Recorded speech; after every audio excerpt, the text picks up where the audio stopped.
Any issues he ever had, I handled that.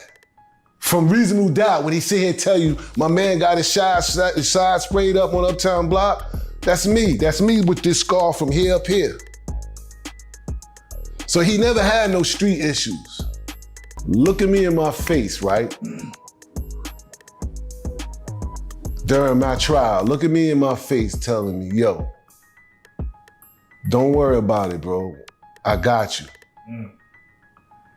And I never see him again. From Emory Jones, who held it down behind bars for JayZ, only to feel betrayed in the end, to DeHaven Irby, the man who once took a hit meant for Jay and later called him a sellout to Diddy, the story runs deep. Now DeHaven's name is back in headlines, tangled up in serious federal trouble that could flip everything upside down. Here's how JayZ's most loyal friend turned into his most dangerous enemy. Let's start with DeHaven Irby. This story's wild and heartbreaking.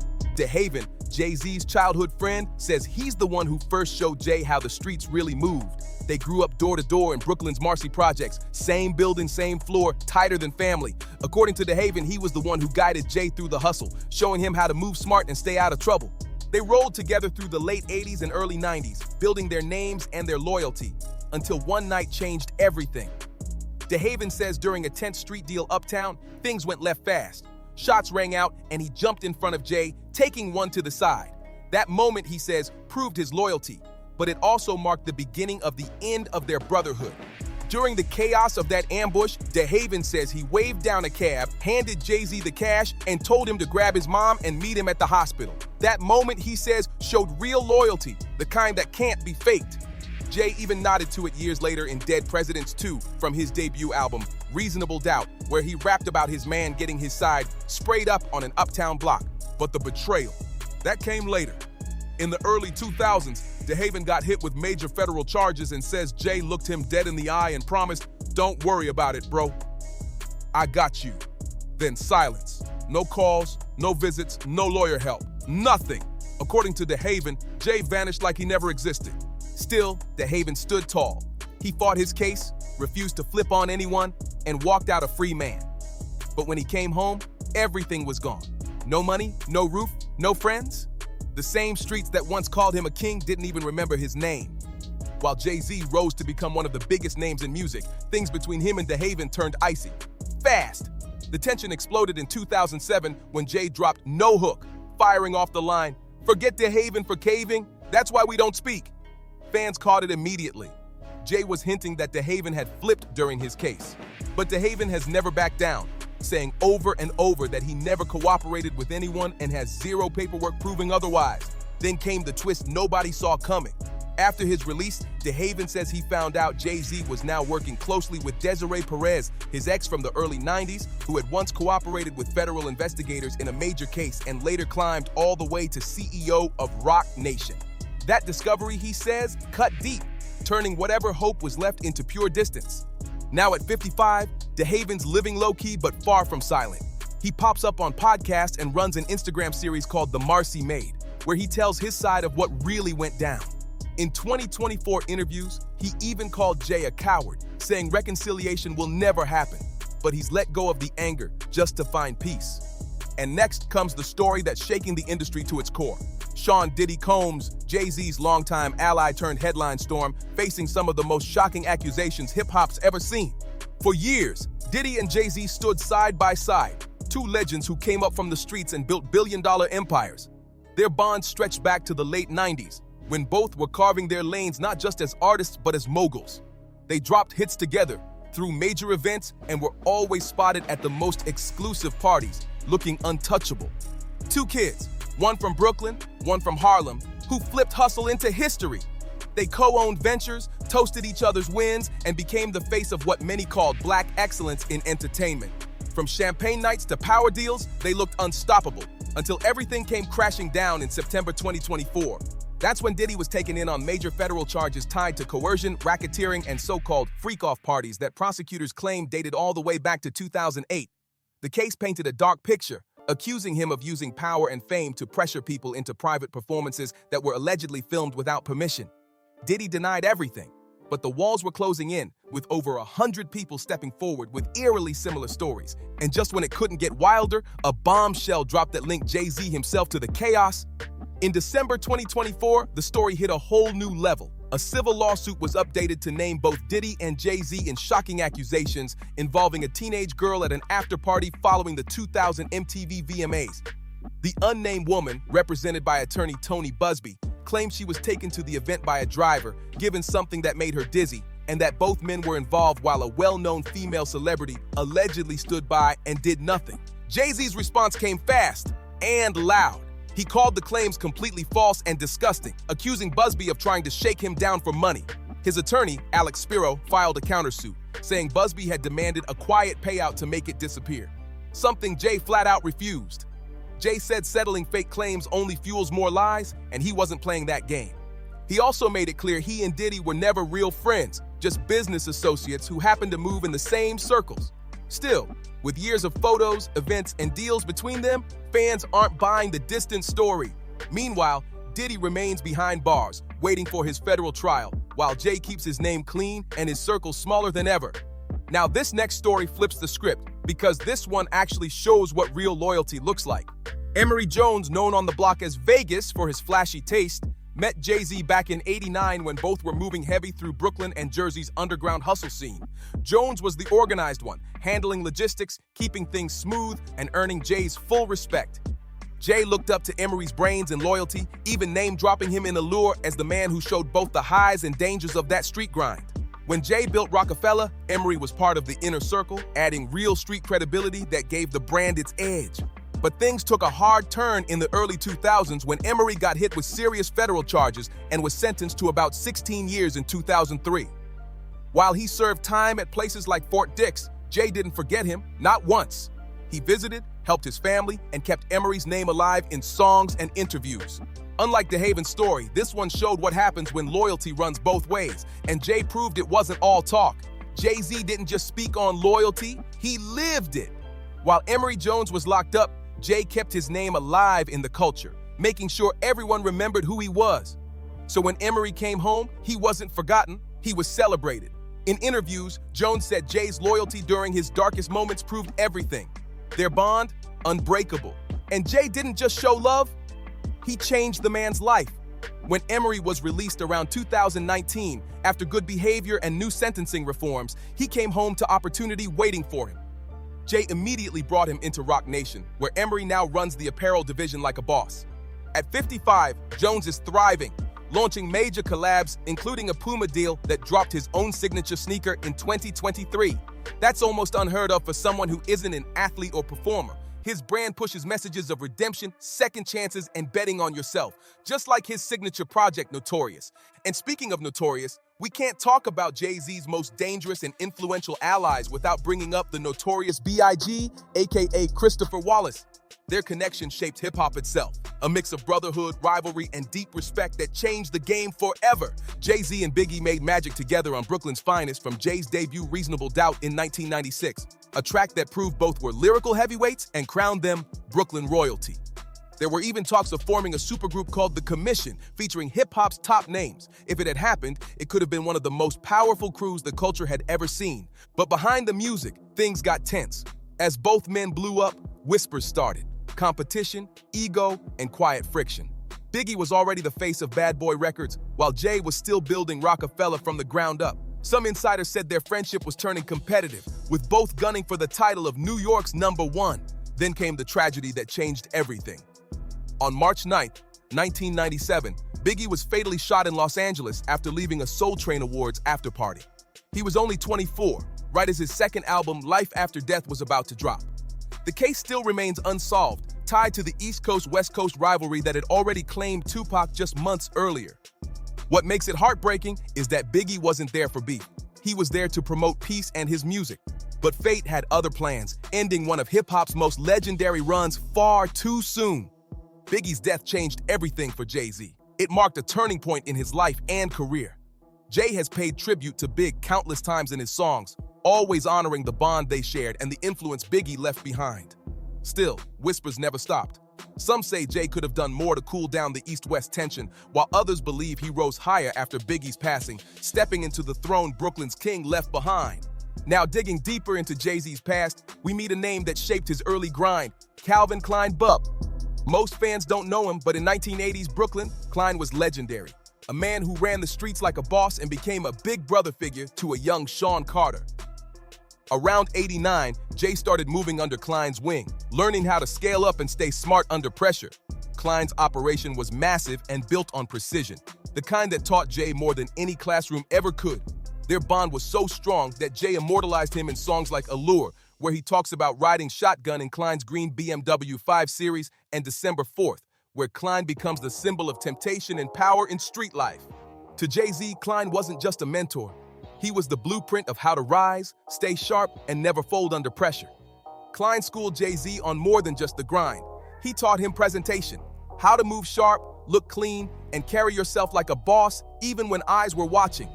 The name Klein itself came from the luxury brand, matching his smooth style and his rule.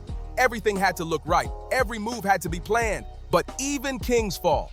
By the early 90s, Klein's empire started to crumble. He faced several arrests and was eventually sentenced on serious charges, beginning a long prison stretch around 1994. Rumor has it JayZ was nearby during one of the busts, but walked away untouched. Some say Klein might have taken the hit for him, though no proof ever confirmed it. Unlike others in Jay's past, Klein never turned bitter. After his release in the mid-2000s, he flipped his life around, appearing in documentaries, interviews, and even landing a small role in the 2002 film Paid in Full, a story that mirrored his real-life hustle.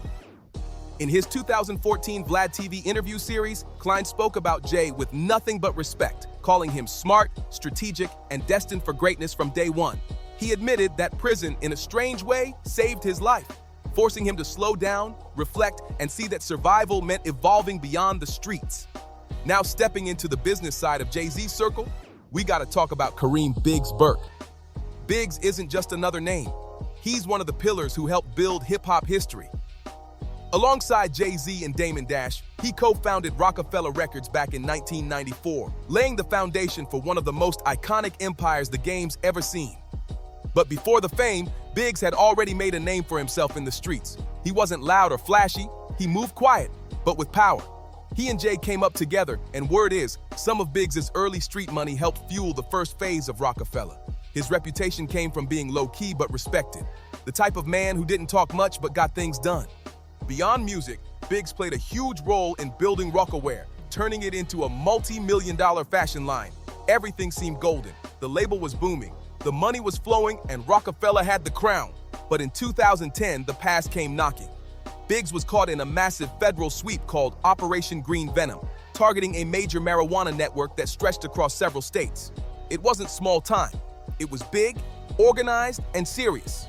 Biggs eventually pleaded guilty to conspiracy charges tied to a large marijuana operation and was sentenced to 5 years in federal prison in 2012. But what happened during those years behind bars was powerful.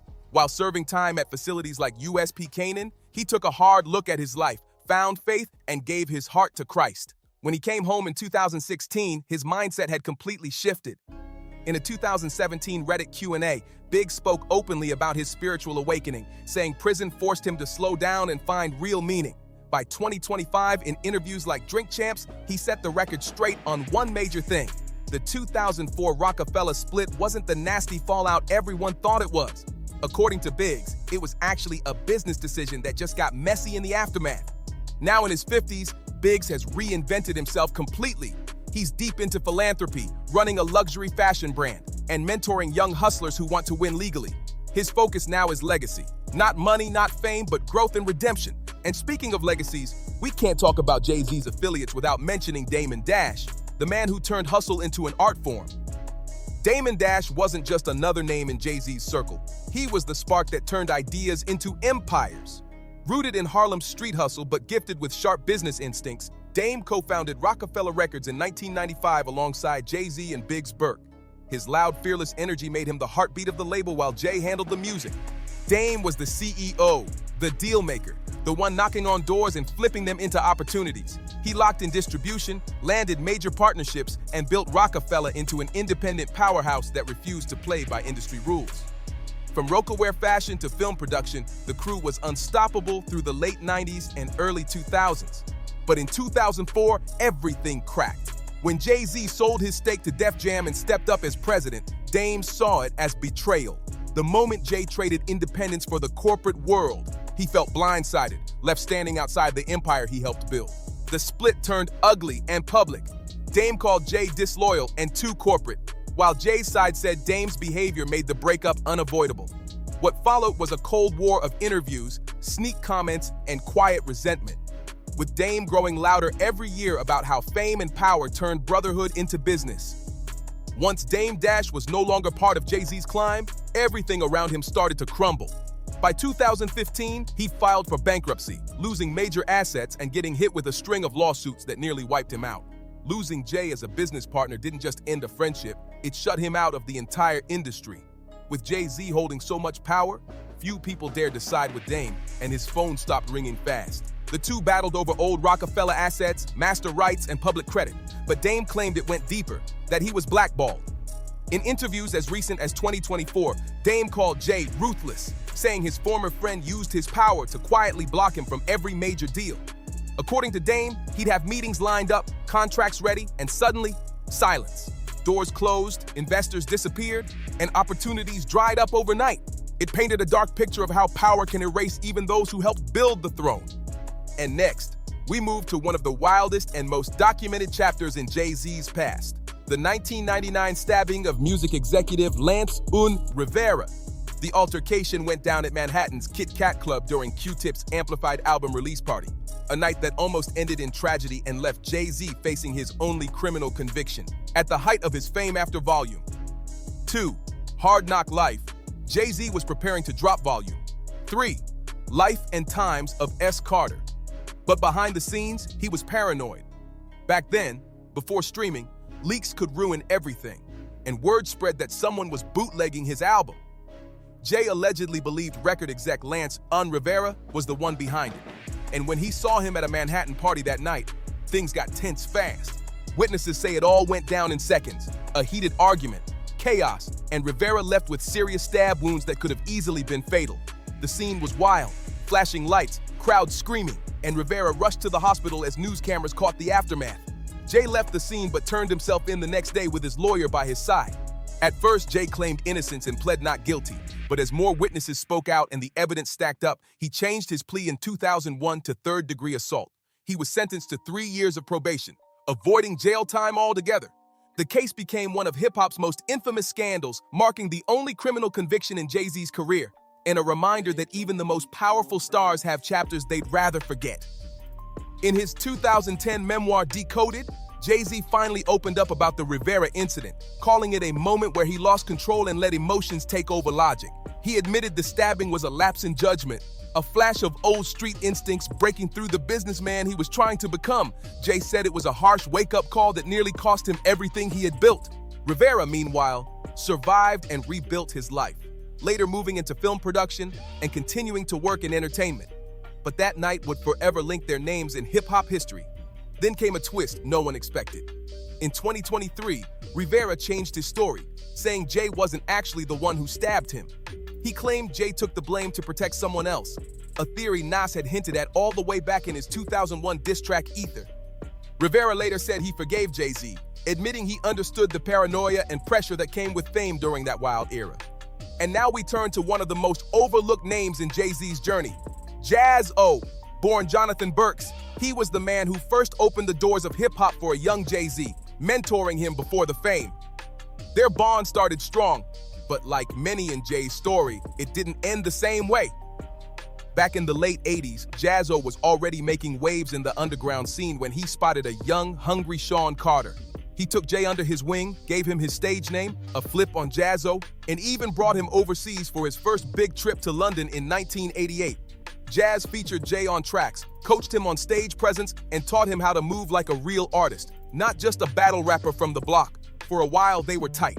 JayZ played hype man, soaked up game, and got his first taste of the spotlight. But once Jay started finding his own sound and vision, things began to change. By the mid-1990s, when he co-founded Rockefeller, he moved forward without bringing Jaz along, and that hurt. No one knows the exact breaking point, but pride in business likely played a role. Jaz felt Jay owed him for the early mentorship. Jay felt he had simply outgrown the partnership. The tension simmered for years until it exploded in the mid-2000s when Jaz dropped several diss tracks like Get Your Proper Paper and Love Is Gone, calling Jay out for betrayal and forgetting his roots. The songs were personal, raw, and full of history, painting JayZ as someone who used loyalty as a ladder to climb higher. JayZ, in classic fashion, never fired back at Jaz-O through music. He let his success do the talking. While Jaz dropped diss after diss, Jay kept climbing higher, acting like the feud didn't even exist. But what really stung Jaz wasn't silence, it was erasure. Jay rarely mentioned him in interviews, barely credited him for his early influence, and when he talked about his come-up, it was like those years with Jaz never happened. That cut deep for a man who helped shape Jay's foundation.